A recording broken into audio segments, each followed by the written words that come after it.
promised a bunch of new changes, and I think later today at Capital One Arena, if not in the next hour or so, we will see him sign what has been described as a blizzard of executive orders and actions on everything from the border to energy to also government efficiency and issues about gender and more.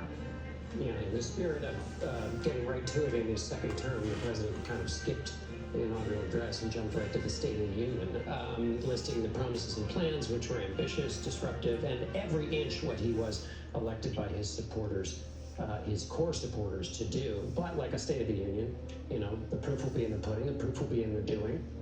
We also have the experience of the first administration and the infrastructure bill, which was much discussed and never came. As a tonal matter, we've been talking a lot about this day, which has a kind of special grace that hovers over it. Political grudges are paused.